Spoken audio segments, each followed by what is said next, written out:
ఇద్దరు కలిసి అనుకున్నాడంట, అరే అదే వచ్చింది కదా, పద ప్రార్థనకు వెళ్దాం అంటే, ప్రార్థన నువ్వు వెళ్ళు, త్వరగా వెళ్ళు, నువ్వు వెళ్ళు అనేవాడు అంటండి. ఆ వ్యక్తి మాత్రం ఎప్పటికి వచ్చేవాడు, ఇప్పుడే అవసరం లేదు, మనం పాటలు అయిపోయిన తర్వాత ఆరాధనకు వెళ్ళొచ్చు, లేదా వాక్యం చివరిలో వెళ్ళి దీవెన పొందుకునైనా రావచ్చురా అని అనుకుంటుంటాడు. అలా ఉన్న వ్యక్తి అలాగే ఉన్నాడు. కానీ దేవుని సన్నిధికి సమయానికి వెళ్ళిన వ్యక్తి, దేవుని సన్నిధిలో గడిపిన వ్యక్తి, తన ఉద్యోగులు నమ్మకంగా చేసిన వ్యక్తి రాను రాను రాను రాను ఇస్సాకుని ఏ విధంగా దేవుడు క్రమక్రమంగా ఆశీర్వదించాడో అలా వ్యక్తిని ఆశీర్వదించాడు. ఆమె చెప్పండి. ఈరోజు మన ఆత్మీయ జీవితంలో మనము దేనిలో కూడా రేపు చేద్దాం అని అనుకోకూడదండి. ఈరోజు మనకు పని అప్పగిచ్చాడా, ఈరోజు అయిపోవాలి.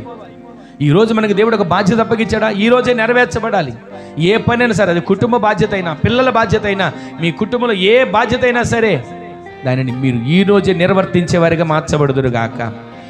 దాన్ని తీసుకుని వెళ్ళి రుమాల్లో పెట్టి మట్టిలో దాచిపెట్టేవారిగా మనం కాదు.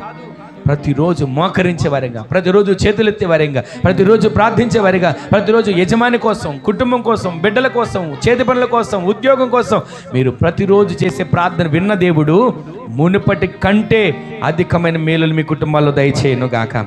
ఈ సంవత్సరం మన పరిచర్యలను అధికమైన దీవెనలతో దేవుడు నింపును గాక.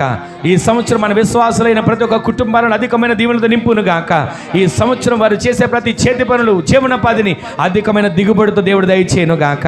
అది పంటైనా, చెరువులైనా, వ్యాపారమైన, ఉద్యోగమైన, అది డ్రైవింగ్ అయినా, ప్రతి పనులను నా దేవుడు అధికమైన మేలులతో తృప్తిపరచును గాక. వారు ఏ పని చేసినా సరే అత్యధికమైన ఆశీర్వాదాలు వారి కుటుంబాలపైన ప్రభు కుమ్మరించును గాక.